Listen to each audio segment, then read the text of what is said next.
السلام علیکم ورحمۃ اللہ وبرکاتہ۔ سامعین کرام، کتاب و حکمت کے پلیٹ فارم پر آج میں آپ کے سامنے عید کی نماز جو ہے نا اس کے کچھ مسائل آپ کے سامنے رکھنا چاہتا ہوں۔ عید کی نماز،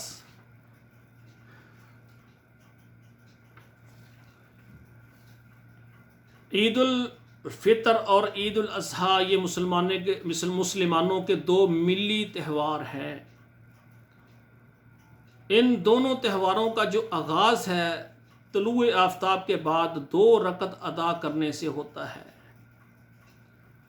ان دونوں موقعوں پر حکم یہ ہے کہ نماز مسجد کے اندر پڑھنے کی بجائے کھلے مقامات، میدان کے اندر صحرا میں جا کر کھلے فضا میں پڑھیں، اور اس میں اپنی اجتماعیت اور مسلمانوں کی قوت اور شان و شوکت کا بھی اظہار ہوگا۔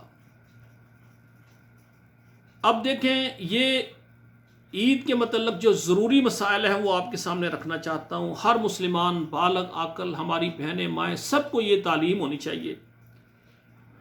عید والے دن صبح فجر کے بعد جتنا جلدی ہو سکے، فجر سے پہلے بھی آپ جلدی، گھر میں اگر ایک باتھ روم ہے، 8-10 افراد ہیں، تو فجر کی نماز سے پہلے تیار ہو، تاکہ نماز کے فوراً بعد وہ اپنا فوراً تیار ہو کر، کیونکہ اشراق تک 1 گھنٹہ وقت ہوتا ہے، اس سے پہلے وہ جو نماز عید جہاں پڑھنی ہے تو وہاں عیدگاہ میں پہنچ جائیں جہاں مسلمانوں نے اجتماعی عید پڑھنے کا انتظام فرمایا ہے۔ تو عید کے دن کیا ہے؟ یہ نہانا، صاف ستھرا لباس پہننا، تیل لگانا، خوشبو وغیرہ لگانا، یہ مستحب ہے، یہ کرنا چاہیے۔ اور اس نماز کے لیے تاکید ہے عورتوں کو بھی اس میں شریک کیا جائے، حتیٰ کہ وہ عورتیں جو نماز نہیں پڑھ سکتی، ان پر نماز ساقط ہے، وہ بھی عیدگاہ میں جائیں اور مسلمانوں کی دعا میں شریک ہو۔ نماز میں شریک نہیں ہونا، لیکن دعا میں وہ بھی شریک ہوئیں، وہ بھی جائیں۔ عیدگاہ میں آ کر نماز سے قبل کوئی نفل وغیرہ پڑھے، یہ بالکل صحیح نہیں ہے۔ آپ عید کے میدان میں جائیں گے، میدان میں جو ہے نا وہ آپ نے کوئی نفل وغیرہ نہیں پڑھنے۔ اس کی کیا وجہ ہے؟ کیونکہ یہ مسجد نہیں ہے۔ مسجد میں جائیں گے تحیۃ المسجد آپ کو پڑھنے پڑیں گے، تو حدیث آتی ہے کہ مسجد میں جو بھی جائے 2 رکعت پڑھنے کے بغیر نہ بیٹھے۔ لیکن یہ عیدگاہ ہے، غور کریں، جہاں پر عید کا انتظام کیا وہ مسجد نہیں ہے، اس لیے نماز جو ہے نا عید سے پہلے کوئی نفل وغیرہ وہاں نہیں ادا کرنے۔ نماز سے پہلے خطبہ یا کسی قسم کی تقریر یہ بھی نہیں ہونی چاہیے، یہ بھی سنت ثابت نہیں ہے۔ پہلے عید کی نماز پڑھی جائے اور پھر اس کے بعد مختصر سا خطبہ ہو۔ یہ عیدین کے خطبے مختصر ہونے چاہیے، زیادہ سے زیادہ 15-20 منٹ ہو جائے۔ زیادہ انتظام کیا ہے، لوگ چاہت کرتے ہیں 15-20 منٹ، بہت زیادہ ٹائم ہے، آدھا گھنٹہ ہو جائے، اس سے زیادہ بالکل نہیں ہونا چاہیے۔ اور عیدگاہ میں ممبر کا استعمال بھی نہیں ہونا چاہیے، عیدگاہ میں ممبر کا استعمال بھی نہیں ہونا چاہیے۔ رسول اللہ صلی اللہ علیہ وسلم نے عیدگاہ کے اندر نہ وہاں ممبر کا انتظام کیا ہے اور نہ آپ نے اس کو استعمال کیا ہے، انتظام لے کر ہی نہیں گئے۔ عورتیں جو ہیں وہ سادہ لباس میں جائیں گی اور با پردہ جائیں گی، بالکل۔ باہر جب عورت جائے، چہرہ بھی اس کا پردے میں ہو، اور ہاتھ اور پاؤں میں جرابیں ڈالیں، ہاتھ میں دستانے، تاکہ اگر کھلے عام بھی اگر عید پڑھے، درمیان میں پردے کا انتظام نہ بھی ہو، ایک طرف مرد ہوں ایک طرف عورتیں ہوں، تو ہماری بیٹیاں بہنیں پردے کے ساتھ جائیں، مکمل پردہ کریں، اور خوشبو نہ لگائیں۔ مہندی وغیرہ لگا سکتی ہیں، ایسی خوشبو نہ لگائیں کہ دوسرے بندے تک وہ اس کی خوشبو پہنچے۔ تو اسی طرح نماز عید کے لیے جاتے ہوئے راستے میں اور نماز عیدگاہ میں جا کر یہ تکبیرات بلند آواز سے پڑھنی چاہیے۔ یہ تکبیرات جو عبداللہ بن عباس اور سلمان رضی اللہ عنہما سے منقول ہیں، یہ میں آپ کے سامنے یہ تکبیریں رکھتا ہوں جو کہ صحیح سند سے ملتی ہے۔ اللہ اکبر کبیرہ، اللہ اکبر کبیرہ، اللہ اکبر و اجل، اللہ اکبر، اللہ اکبر وللہ الحمد۔ دوبارہ سماعت فرمائیں، اللہ اکبر کبیرہ، اللہ اکبر کبیرہ، اللہ اکبر و اجل، اللہ اکبر وللہ الحمد، یا دوسرے نمبر پر یہ اللہ اکبر، اللہ اکبر، اللہ اکبر کبیرہ، یہ تکبیرات مسنون ہیں، صحیح سند سے ثابت ہیں، یہ پڑھنی چاہیے۔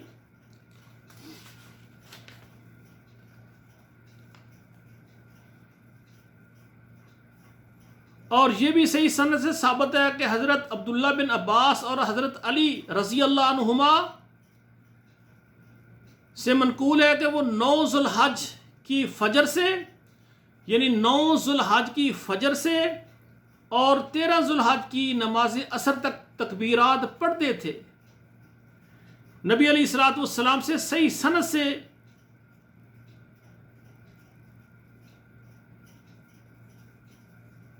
یہ چیز جو ہے نبی علیہ الصلوۃ والسلام سے صحیح سند سے یہ ثابت نہیں ہے کہ 9 ذو الحج کو صبح اور 13 ذو الحج جو ہے نماز عصر تک تکبیرات پڑھتے ہیں، یہ صحیح سند سے ثابت نہیں ہے۔ لیکن بعض صحابہ جو ہیں ان کا یہ عمل ہے، صحیح بخاری میں ہے کہ وہ ذو الحج کے پہلے عشرے میں 10 دنوں میں ہر وقت تکبیرات پڑھتے تھے، اور بالخصوص بازاروں میں جا کر بآواز بلند پڑھتے تھے تاکہ دوسرے لوگ بھی سن لیں۔ اب میرے بھائی غور فرمائیں، بات یہ ہے کہ جب عشرہ ذو الحج شروع ہو جائے تکبیرات شروع ہونی چاہیے، بازاروں میں ہر جگہ پر، مسجدوں میں، گھروں میں ہر وقت تکبیرات پڑھیں۔ اور یہ جو ہے نا کہ 9 ذو الحج کی فجر کو شروع ہو جائیں اور صرف عصر تک، اس معاملے میں صحیح مستند روایت جو ہے نا وہ ثابت نہیں ہے۔ لیکن پورا عشرہ جو ہے یعنی تکبیرات سے گزاریں، یہ صحیح روایت میں موجود ہے۔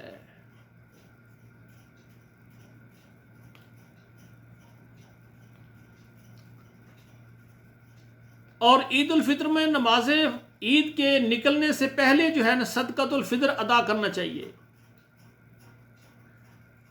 یعنی آپ کھجوریں کھا لیں یا کوئی چیز بھی کھا کر چلے جائیں۔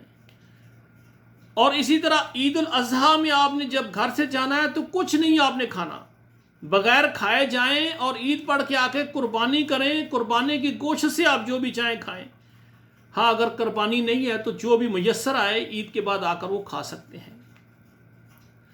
اور نماز عید کا وقت یہ اشراق کا وقت ہے، فجر کی نماز کے بعد جب اشراق کا ٹائم ہوتا ہے تو یہ عید کی نماز کا، چاہے عید الفطر ہو چاہے عید الاضحیٰ ہو، یہ ٹائم شروع ہو جاتا ہے۔ بطور یعنی اجتماع ہوتا ہے، لوگوں تھوڑا سا لیٹ ہو جاتے ہیں، جو 15-20 منٹ اشراق کے فوراً 15-20 منٹ، حد اگر لیٹ کریں تو آدھا گھنٹہ، یعنی اشراق کے بعد یعنی 15-20 منٹ سے آدھا گھنٹہ تک تقریباً اندازہ لگائیں کہ یہ نماز شروع ہو جانی چاہیے۔ اس سے زیادہ تاخیر کے ساتھ نہیں پڑھنی چاہیے۔ بعض علاقوں میں اپنی مرضی سے جناب 1 گھنٹہ لیٹ کر دیتے ہیں، نہیں، اس کا ٹائم شروع ہو جاتا ہے جب اشراق کا ٹائم، جس طرح ہم اشراق کی نماز پڑھتے ہیں تو یہ عید کی نماز کا ٹائم ہے، یعنی سورج نکلنے کے 10-15 منٹ انتظار کر کے، زیادہ کر سکتے ہیں چلو آپ آدھا گھنٹہ کر لیں، اس سے زیادہ نہیں کرنا چاہیے۔ تو یہ عید نماز یہ بڑے شہروں میں، گاؤں میں، قصبوں میں، ہر جگہ پر اس کا انتظام ہونا چاہیے۔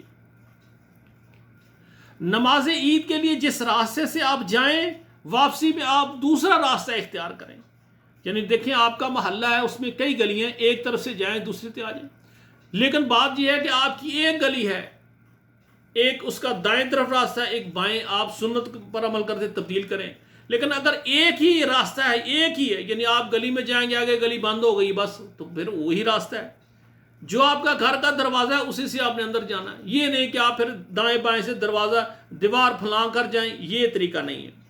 ایک راستے سے آپ جائیں، دوسرے سے راستے سے واپس آئیں، اور جہاں تک آپ کا یعنی آگے کچھ یعنی ایک ہی راستہ ہے تو پھر آپ وہاں سے آئیں۔ دوسرا راستہ جب ہے ہی نہیں، جب صرف راستہ ہی ایک ہے تو وہ استعمال کریں، اگر 2 راستے ہیں تو ایک سے جائیں اور دوسرے سے آ جائیں، یہ سنت ہے میرے بھائیوں۔ تو دعا ہے اللہ ذوالجلال ہمیں عمل کرنے کی توفیق عطا فرمائے۔ سال میں 2 عیدیں ہیں، لیکن پریشانی کی بات یہ ہے کہ اکثر عیدوں پر بھی لیٹ ہو جاتے ہیں، تو یہ عید کا دن یہ سنت کے مطابق گزارنا چاہیے۔ فجر کی نماز سے پہلے اٹھا کر جلدی 1 گھنٹہ 1.5 رات کو کپڑے وغیرہ پریس کر کے، جوتے وغیرہ پالش کر کے، سارا انتظام کر کے رکھیں، ٹھیک ہے نا، اور فجر سے پہلے جلدی سب نہانا شروع کر دیں۔ سعودی عرب کے اندر یہ ماحول ہے الحمدللہ، مجھے یہاں 11 سال ہو گئے اللہ کی مہربانی سے۔ یہاں فجر کی نماز سے پہلے نہا کر تیار ہو کے فجر کی نماز پڑھتے ہیں اور وہیں بیٹھ جاتے ہیں۔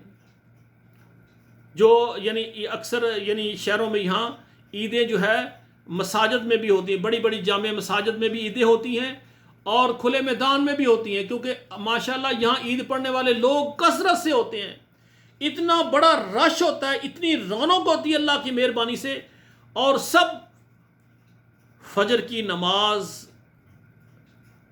جماعت کے ساتھ پڑھ کر وہیں بیٹھ جاتے ہیں، اشراق تک بیٹھتے ہیں، ذکر و اذکار کرتے ہیں، بلکہ ذکر وہ یہ تکبیرات ہی پڑھتے ہیں، صرف تکبیرات پڑھتے ہیں اور کچھ نہیں، نہ نوافل سنتے نہیں، نماز پڑھ کے بس پھر تکبیرات پڑھتے رہتے ہیں خاموشی کے ساتھ۔ اشراق کا ٹائم ہوتا ہے، اس کے بعد 10-15 منٹ ویٹ کرتے ہیں اور پھر نماز شروع ہو جاتی ہے۔ نماز پڑھ کے خطبہ سن کر، خطبہ مختصر ہوتا ہے 15 سے 20 منٹ، اس سے زیادہ ٹائم نہیں۔ سعودی عرب میں 15 منٹ، زیادہ 20 منٹ، حرمین کے اندر بھی 15، 20، 25 منٹ، اس سے زیادہ نہیں، کم وقت میں جو ہے نا یہ خطبہ دے دیتے ہیں۔ تو اس لیے میرے بھائیوں، بات یہ ہے کہ ہم بھی پاکستان میں ہمیں چاہیے کہ نماز سے پہلے بچوں کو تیار کر کے جائیں۔ تو آپ جہاں بھی اگر مساجد میں ہوتا ہے تو مسجد پڑھ کے وہاں بیٹھ جائیں، اشراق پڑھ کے واپس آئیں۔ اپنی بیٹیوں، بہنوں کو، بچیوں کو، ایسی بچیاں جن کی نماز جو ہے ساقط ہے، وہ نماز کے لیے عذر ہے، حالت حیض میں وہ نماز نہیں پڑھ سکتی، وہ بھی شامل ہو جائیں۔ وہ نماز نہیں پڑھیں گی، وہاں سائڈوں میں بیٹھ جائیں گی، جب یعنی خطبہ ہوگا، خطبے دعائیہ کلمات خطیب کہتا ہے تو آمین کہیں تاکہ وہ دعا میں شریک ہو جائے۔ جب خطبہ ہوتا ہے نا، خطبے کے اندر تو امام جو ہے، جو خطیب خطبہ دینے والا، وہ مسلمانوں کے لیے، جو امت کے لیے، سب بھائیوں کے لیے جو دعا کرتا ہے، آپ بھی ساتھ آمین کہتے جائیں، یہ دعا میں بندہ شریک ہو جاتا ہے۔ تو بھائیوں، یہ کچھ ضروری مسائل ہیں، تو یہ آپ کے سامنے میں نے عرض کیے ہیں۔ تو یہ سب بھائیوں کو عید کے مسائل آنے چاہیے اس کے مطابق۔ آخری بات میں ایک درد دل سے کہوں گا، میرے بھائی ناراض نہ ہوں، ہر آدمی عید کے لیے کوشش کرتا ہے کہ عید ہے، اس سے پہلے بچوں کو، بچیوں کو، بیٹوں کو، بیٹیوں کو نئے کپڑے، نئے جوتے سب کچھ لے کر دیتا ہے، لیکن حالات کچھ ایسے ہیں، بعض ایسے ہمارے بھائی، ہماری بیٹیاں، ہماری بہنیں ہیں جن کے گھروں میں غربت ہے، اتنی غربت ہے کہ گھر میں راشن پانی مہینے کا خرچہ بڑی مشکل سے ہوتا ہے، نئے کپڑے میسر نہیں، نئی جوتی میسر نہیں۔ تو میری دعا ہے اللہ سب بہنوں بھائیوں کے گھروں میں اتنا رزق بھیجیں کہ عیدین کے لیے سب کے پاس نئے سوٹ، نئے جوتے، نیا سب کچھ۔ میری دعا ہے اللہ سب کو دے تاکہ عید والے دن سب کے بچے نئے کپڑے، نئے جوتے پہن کر آئیں اور آپ کے کپڑے پرانے جوتوں اور پرانے کپڑوں میں سے جائیں تو یہ آپ کو دیکھ کر پریشانی نہ ہو۔ اور اگلی بات یہ ہے، عیدین میں جانے کا مقصد اللہ کی عبادت کرنا ہے۔ یہ عید کی نماز ایک عبادت ہے۔ جس کے پاس کپڑے نہیں ہیں، اگر اللہ نے نہیں دیے تو پھر کیا ہوا؟ آپ کے پاس پرانے کپڑے ہیں، ان کو پریس کریں، دھوئیں، وہ پہنیں۔ شوز آپ کے پاس ٹوٹے ہیں، پرانے ہیں، جو بھی ہیں پہنے، اللہ نے دیے ہیں۔ جیسا اللہ نے آپ کو لباس اور جوتے دیے، تیار ہو کے صاف کر کے، جو آپ کے گھر میں تیل خوشبو میسر ہے، نہیں ہے تو جو کچھ ہے آپ لگا کر، اور یہاں تک ہے جو بہنی بیٹیاں گھروں میں بس اوقات کپڑوں کی کمی کی وجہ سے ایک کے پاس اگر چادر پردے کے لیے نہیں، وہ دوسری سے لے لے اور جائے۔ کیوں؟ یہ ایک بہت بڑا عظیم مسلمانوں کا اجتماع ہے، دعا میں شامل ہوئے۔ اس کا مقصد ہے کہ اس دعا کو خاص اہمیت ہے۔ تو میرے بھائیوں، جیسے بھی اللہ نے کپڑے دیے پہن کر چلے جائیں۔ لوگ کہیں گے یہ عید والے دن پرانے کپڑے پہن کے آیا، یہ فلاں کا بیٹا، اس کا جوتا پرانا ہے۔ لوگوں کے تانے نہ دیکھیں، رب العالمین دیکھ رہا ہے کہ آج کون پرہیزگار مجھ سے اپنے گناہ معاف کر کے لے کر جاتا ہے اور کون کپڑوں کی نمائش کرتا ہے۔ یہ نہ ہو کہ نئے کپڑے، نئے جوتے پہننے والے اپنے گناہ معاف نہ کروا سکیں اور واپس آئیں، ان کو کوئی فائدہ نہ ہو، اور یہ ہو کہ جو پرانے کپڑوں والے، پھٹے جوتوں والے آئیں، تقوی پرہیزگاری اللہ کے پاس لے آئیں اور اپنے گناہ معاف کرا کے واپس چلے جائیں۔ تو میرے بھائیوں جو بھی اللہ نے دیا ہے ہر حالت میں اللہ کا شکریہ ادا کریں. اللہ بندوں کے ساتھ نہ ظلم کرتا ہے نہ زیادتی کرتا ہے، بلکہ اللہ ذوالجلال بندوں پر محبت اور شفقت اور رحمت کرتے ہیں. اللہ کی دیے ہوئے رزق پر تقدیر پر یقین رکھیں، بلکہ اللہ کا شکر ادا کریں. یا اللہ تو جیسے بھی رکھتا ہے ہم راضی ہیں. یہ اطاعت گزار بندہ جب اس حالت میں عید پڑھ کے واپس آئے گا، اللہ ذوالجلال فرشتوں کو کہیں گے میرے بندہ دیکھو پرانے کپڑوں کے ساتھ پرانے جوتوں کے ساتھ میرے پر پھر بھی راضی ہے. اللہ فرشتوں میں تیری تعریفیں کریں گے. تو اللہ والا بن کے دیکھ، اللہ یہ دنیا چھوڑیں، یہ گزر جائے گی. جب اللہ کے پاس جائے گا اللہ پھر تیری وہ مہمان نوازی کرے گا جو بادشاہوں کی بھی نہیں ہوگی. پھر تجھے خوشی ہوگی کہ میرے اللہ نے میرے اوپر بڑی رحمتیں کی ہیں. تو بھائیو، لیس العید لمن لبس الجدید انما العید لمن خاف من الوعید. عید اس کی نہیں ہے جو نئے کپڑے پہنے، عید اس کی ہے جو اپنے گناہ بخشوا لے. اللہ ذوالجلال ہمیں عمل کرنے کی توفیق عطا فرمائے. اقول قولی ھذا استغفر اللہ لی ولکم ولسائر المسلمین فاستغفروہ انہ ھو الغفور الرحیم. سبحانک اللہم ربنا وبحمدک اشہد ان لا الہ الا انت استغفرک واتوب الیک.